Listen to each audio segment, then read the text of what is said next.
好，大家好，2026年嘅7月20號至7月24號，中港美股市分析。今日我嗰個標題咧就講死火啦，標普500個散戶咧揸重倉。我哋先睇睇個風險聲明先。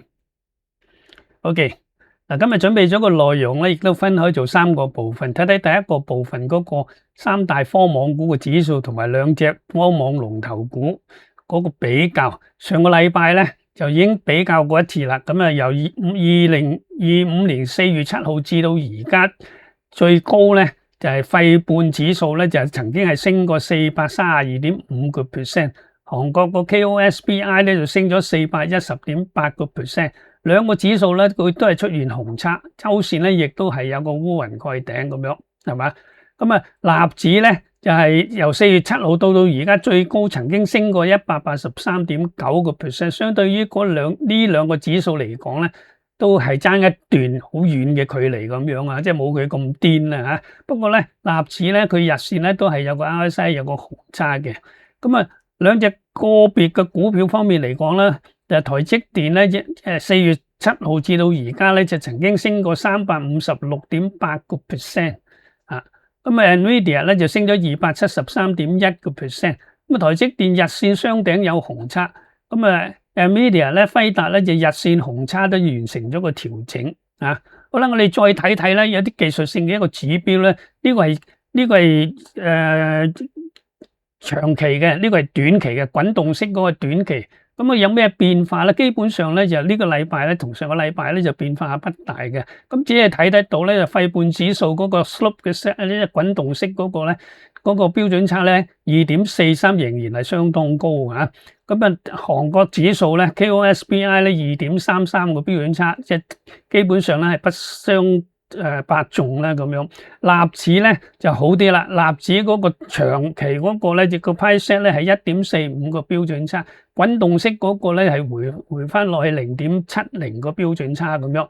咁啊台積電咧滾動式咧係1.48，即係回咗落嚟啦。咁 Nvidia 咧就更加係出現負嘅0.63個標準差，咁即係個調整咧基本上咧呢一個日線嗰個調整咧就可以叫做咧係完成咗短期嗰一個調整咁樣嚇。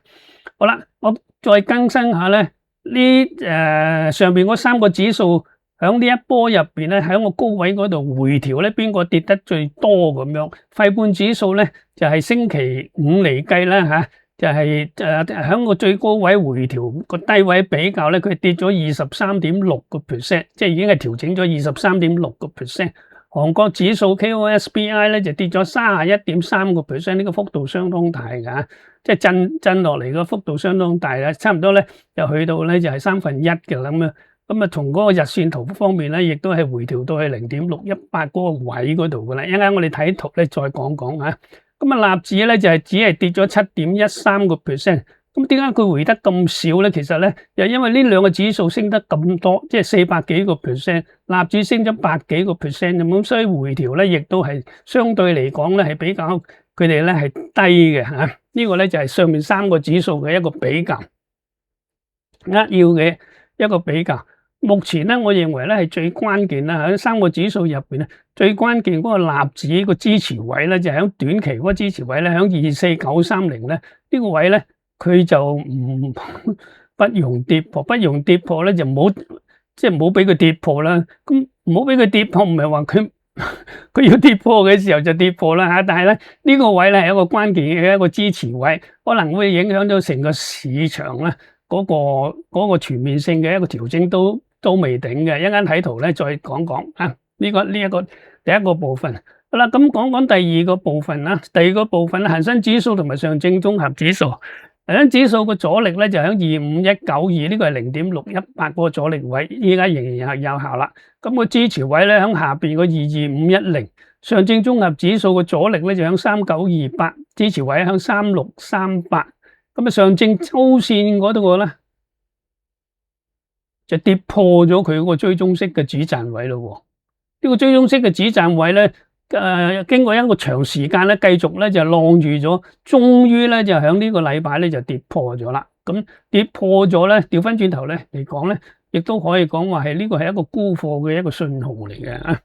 好啦，恒生指數咧牛熊分界線咧，咁啊冇變啦，50嗰個 EMA 咧，嗰條快線咧已經係跌穿咗嗰個250嗰個 EMA 向下，即係話咧牛市已經係結束咗，而家開始係進入咗個熊市嘅階段啦。我哋用50同250個 EMA 兩條線嚟一個比較去定義佢咧牛熊分界線，依家咧係進入咗個熊市嘅階段啦。好啦，恒生指數、國企指數咧呢個禮拜咧嗰個未平倉合約咧係有啲異動喎，有啲異動。星期五恒生指數期貨咧，星期四咧佢就突然之間咧就大減7541張，即係個未平倉合約突然間大減7541張。當日嘅指數咧係升咗337點，300零點啦，咁啊減啦，咁啊即係減咧，即係話有人平倉離場啦，咁樣升市嘅時候咧平倉離場咁樣。咁但係星期五咧未平倉合約咧突然間大增咧，大增係11462張新增嘅合約喎。咁呢個新增嘅合約咧係指數咧係急跌咗520點，即係你星期四咧就突然間大增7000幾張，但係大減7000幾張啊！咁啊，當日咧個指數係升咗337點啊嘛。星期五咧突然間又大增咧就11000幾張啊！呢度係減少7000幾，忽然間又突然間係增加咗10000幾，咁啊10000幾11462啦，去減呢個75341張嚟計咧，新增嘅合約咧係3921張。咁我話咧呢個突然而嚟嘅反手沽空咧，係新增3921張合約咧，個反映個市場咧係極不尋常嘅一個扭轉嘅，因為新增呢個3921張嘅當日咧個指數咧係跌咗520點咁樣啊，即係由升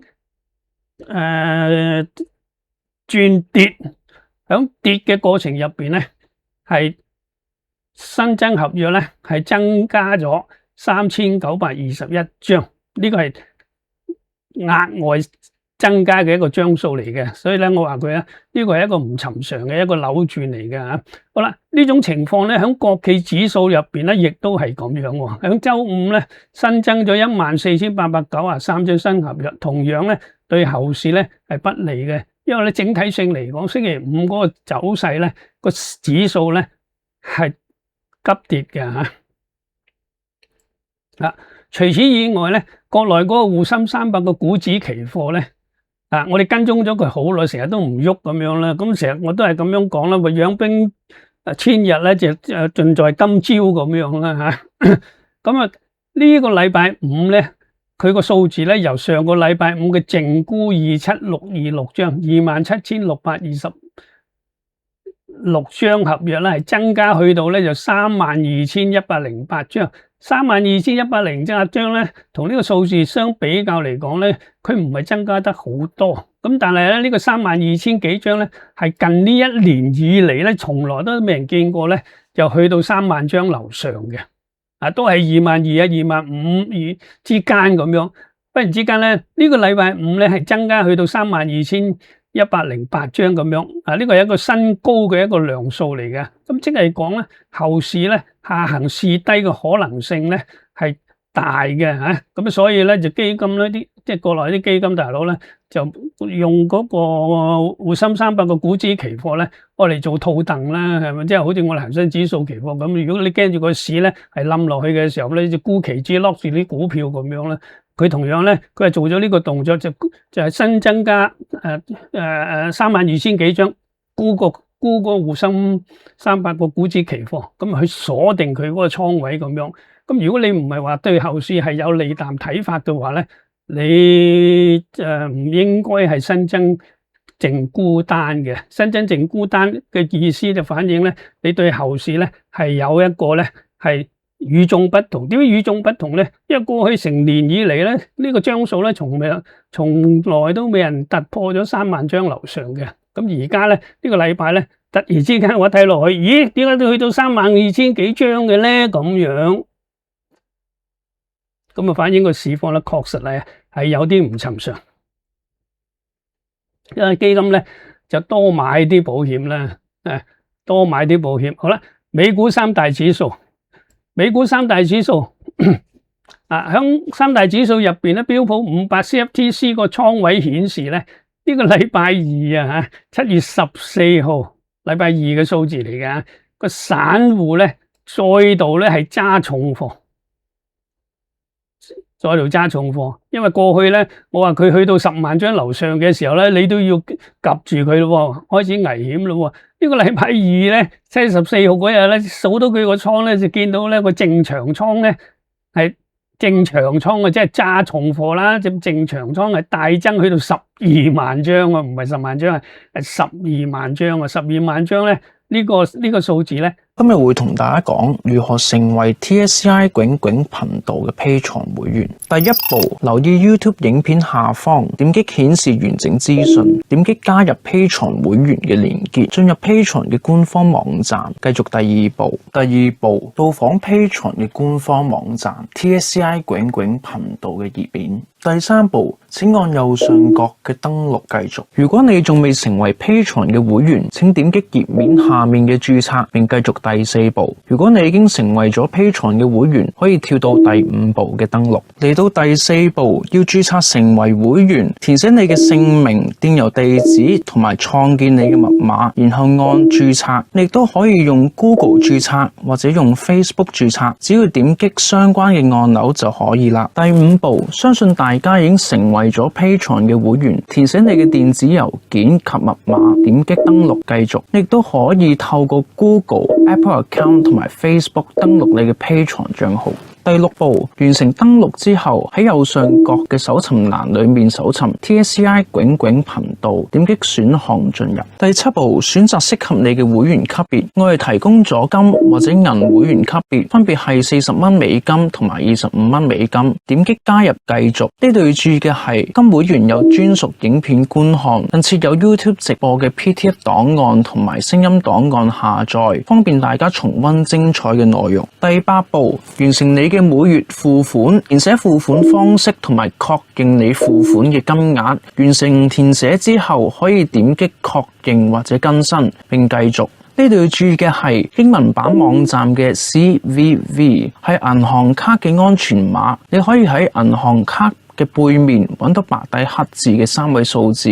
另外，香港嘅郵政編號可以輸入000005個0代替。另外，如果你已經註冊並登入咗 PayPal 嘅賬戶，你亦都可以用 PayPal 去付款。